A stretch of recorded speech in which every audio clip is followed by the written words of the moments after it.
Hello, I'm making up a video for this group that I posted previously about schizophrenia, and I have to join this group for the purpose of posting about my autobiography and referencing other people and other people's interests and their diagnosis.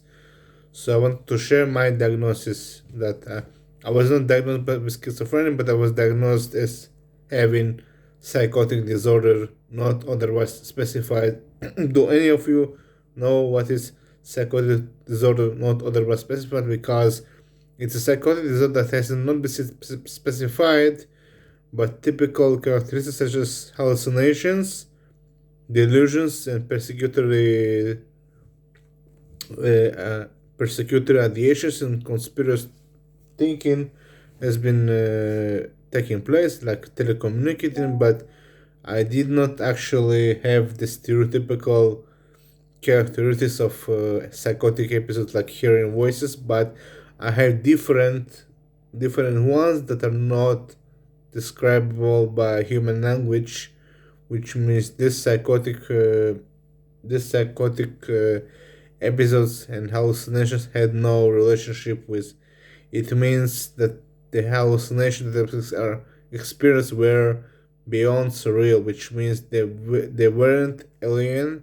It was beyond hallucinating, having some hallucinations based on reality. It's something that you cannot explain with words. It's something that you visualize the things that are not possible to visualize. It's like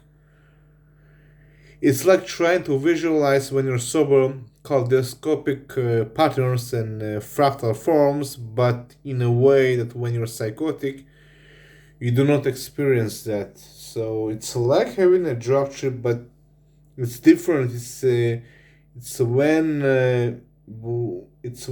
the realization and things like that confusing when things go just beyond the scope of typical psychosis, which means that schizophrenics only hear voices that are based on reality. But when you imagine conspiracy stuff such as the Illuminati or uh, telecommunicating between alien saucers, that just these things do not have basis on reality.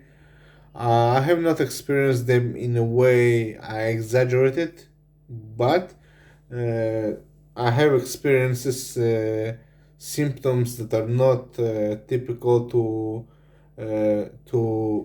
typical degree of schizophrenia, which means I have experienced something that's not explainable by human language, and I don't know what it is. I don't know if the diagnosis name is psychotic disorder, not otherwise specified. I don't know what category it is. Is it psychosis or what is it? What is it? I'm happy to share this video with you to teach you that there are variations of psychotic disorder. Schizophrenia is a psychotic disorder, but my is not schizophrenia. I have psychotic disorder not otherwise specified, which means they don't know what it is.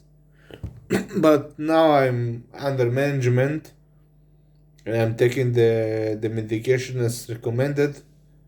And in this modern era, you're supposed to get medication lowest dose possible, like having a medication the recommended dose, but have the most tolerable side effects, such as you're not supposed to feel a way that you're not supposed to take medication that gives you the side effects, because what's the point of treating something if the side effects are severe?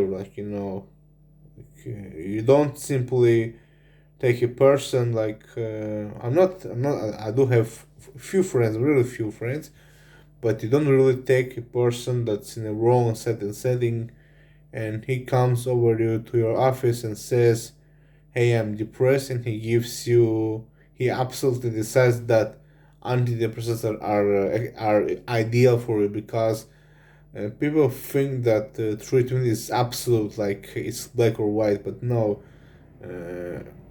But in case when a person is set the setting of being alone, like me, okay, it's not that bad to be alone. Like many people throughout the not everyone, many people throughout the world are dealing with that kind of problem of being behind four walls 24/7, but not necessarily a social, but you don't simply take a person and give him medication without changing set and setting.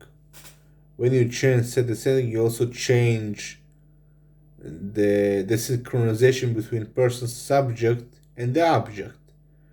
Subject and the object are inevitably synchronized. There's no the subject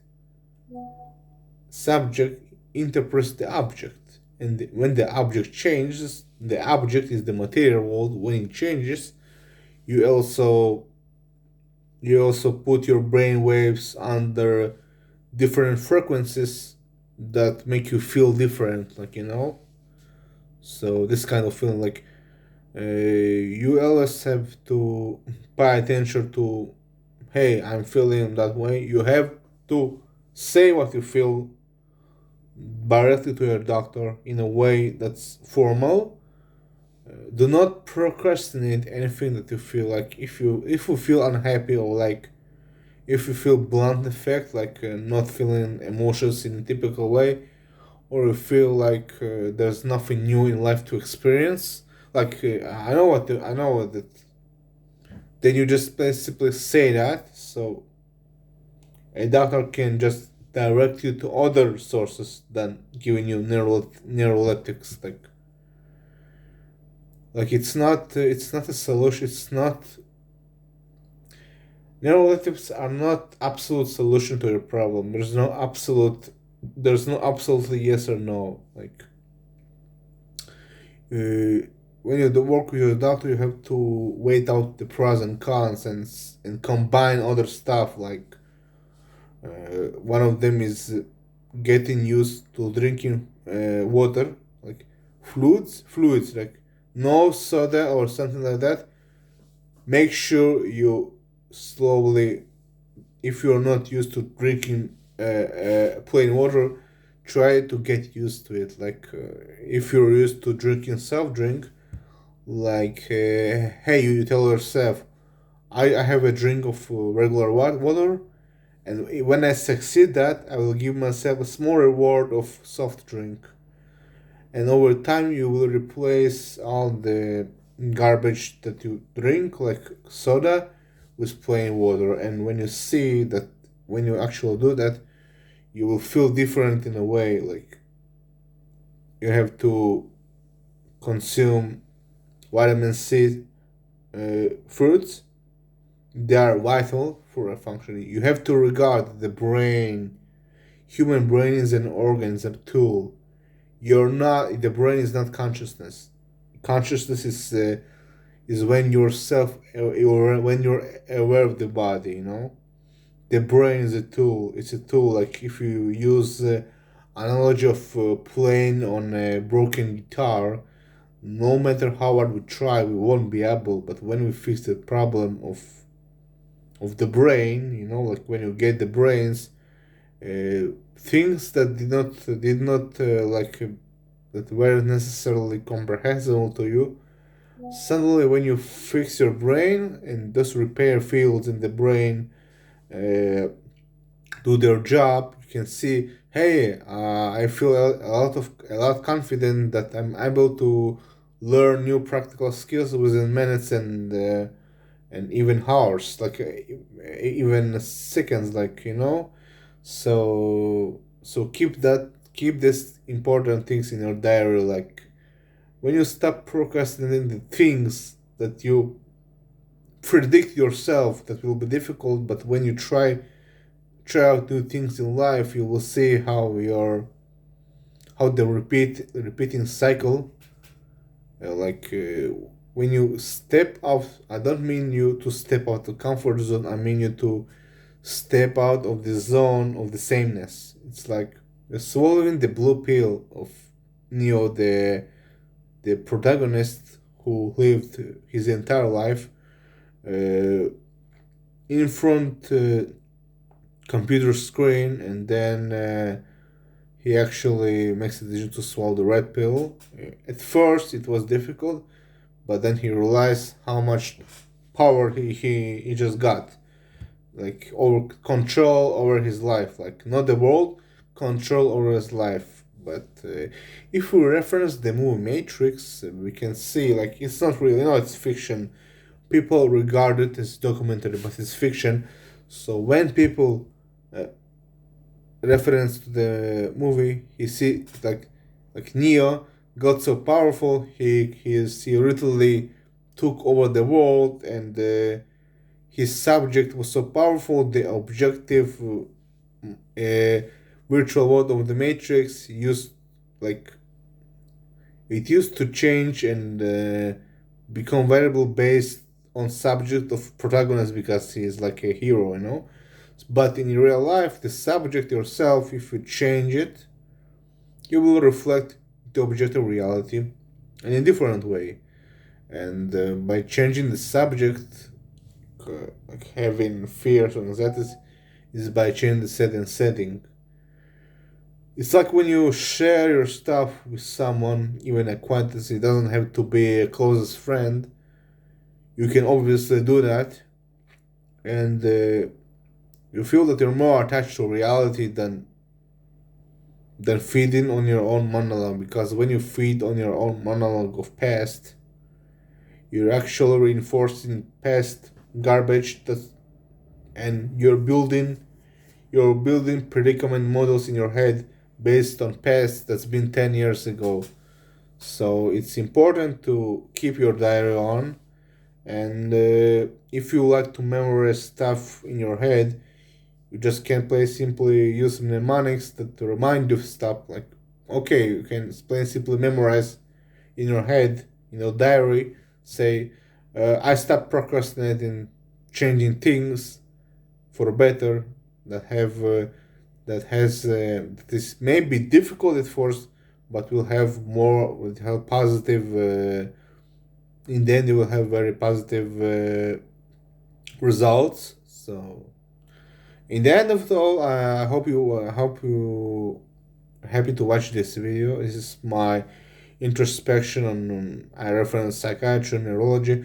I hope this video helps you. I hope you leave a comment and tell me what you think, because a lot of people are posting here. I see a few people that commonly post about hearing voices and stuff, and you have to understand that you're not alone with this one. That the the disease where the illness, uh, the growth of schizophrenia and bipolar diagnosis have been increased.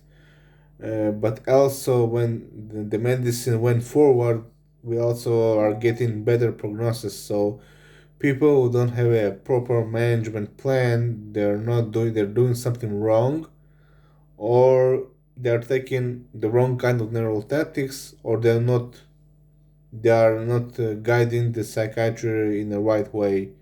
So if you surround yourselves with people, not computers, not phones, with a human being.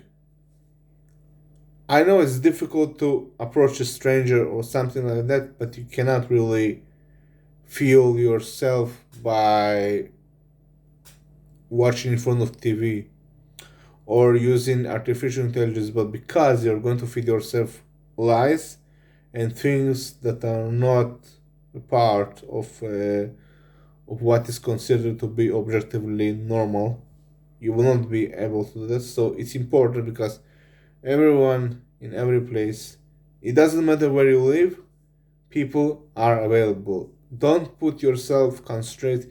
Hey, I'm rejected. No, you're not rejected. You just made up a lie in your head that say, I'm afraid of Listen, I'm not trying to be untactful, but you have to understand that I want you to manage this kind of thing, psychosis or anxiety. You have to share this, no matter what anyone says, because you will have to share it anyway. Because if one person doesn't understand you, there's the next person, and there's the next person, and you're not alone in this world. You see that videos are put up.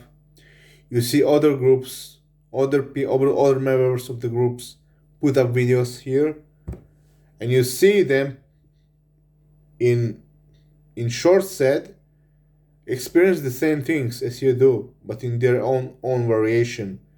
People are in abstract terms are the same. The brain regions, the perceptions, the things that you hear like regularly, the things that you do eat, like eat food, drink water, have your own likes, dislikes, dreams, people you like to fantasize about, think about, talk to. This kind of things. This is something that's collective, and we all have that. Most of us have that thing.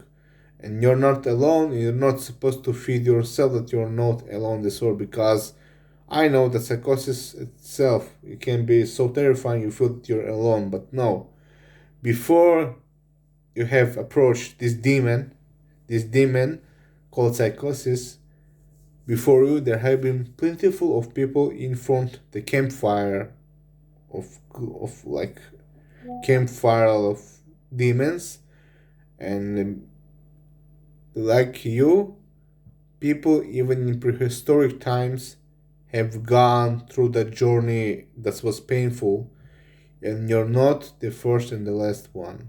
So, to revise, I'm happy I made this video. So this one has been longer, so I'm just going to so bye.